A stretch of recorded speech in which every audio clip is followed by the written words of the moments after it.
Please good morning to all. இன்றைக்கி வந்து என்ன குக்கிங் அப்படின்னு பார்த்தீங்கன்னா, நேற்று நைட்டு வந்து வச்ச ஒயிட் ரைஸ் வந்து மிச்சமாயிடுச்சு. அதை வந்து நம்ம எக் ரைஸ் மாதிரி பண்ண போகிறோம்.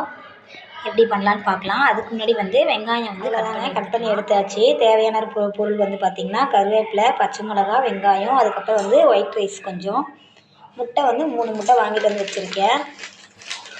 நீங்கள் சாப்பாடு அதிகமாக இருந்தால் முட்டை கொஞ்சம் எக்ஸ்ட்ரா சேர்த்துக்கலாம். 3 முட்டை வாங்கி வச்சுருக்கேன். எப்படி செய்யலான்னு பார்க்கலாம். கேஸ் ஆன் பண்ணி ஒரு கடாய் ஒன்று அடுப்பில் வச்சுக்கோங்க. அது நல்லா சூடானதுக்கப்புறம் ஆயில் ஊற்றிக்கலாம். சூடாகிடுச்சு, ஆயில் ஊற்றிக்கலாம். இந்த அளவு போதுமானது.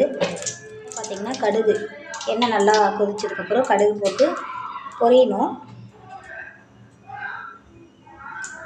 சீரகம், பச்சை மிளகாயும் கருவேப்பிலையும் போட்டுக்கலாம். பச்சை மிளகாயும் கருவேப்பிலையும் போட்டாச்சு.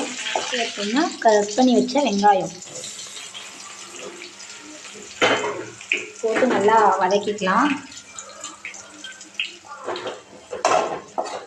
வதங்கினதுக்கப்புறம் பார்த்திங்கன்னா ஒரு 3 முட்டை உடச்சி ஊற்றி நல்லா நம்ம பொரியலுக்கு செய்வோம் இல்லைங்களா, அந்த மாதிரி நல்லா வதக்கிக்கலாம். பார்த்திங்கன்னா நான் சாப்பாடு வடிக்கிறப்பயே போட்டிருந்தனால முட்டைக்கு மட்டும் கொஞ்சமாக போட்டுக்கிறேன். நீங்கள் சாப்பாடு வடிக்கிறதுக்கு போடலைன்னா கொஞ்சம் போட்டுக்கோங்க. நல்லா கிளறிட்டே இருக்கலாம். அவ்வளோதாங்க, முட்டை நல்லா இதாகிடுச்சா. இது கூட வந்து நீங்கள் அந்த ரைஸை போட்டு அப்படியே கிளறிக்கலாம். உங்களுக்கு வேணும் அப்படின்னா வந்து பெப்பர் மசாலா, அதுக்கப்புறம் வந்து சிக்கன் மசாலா அதெல்லாம் ஆட் பண்ணாலும் நல்லாயிருக்கும். என்கிட்ட முடிஞ்சு போச்சு, அதனால் நான் எதுவும் ஆட் பண்ணாமல் அப்படியே செஞ்சுட்டேன். இப்போ வந்து ரைஸை சேர்த்துக்கலாம். இப்போ ரைஸ் கொட்டி நல்லா கிளறிக்கலாம். அவ்வளோதாங்க, எக் ரைஸ் முடிஞ்சு. நீங்கள் எங்கள் வீட்டிலே செஞ்சு பாருங்கள். செஞ்சு பார்த்துட்டு எப்படி இருக்குன்னு சொல்லி கமெண்ட்டில் சொல்லுங்கள்.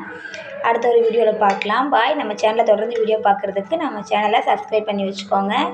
பாய்.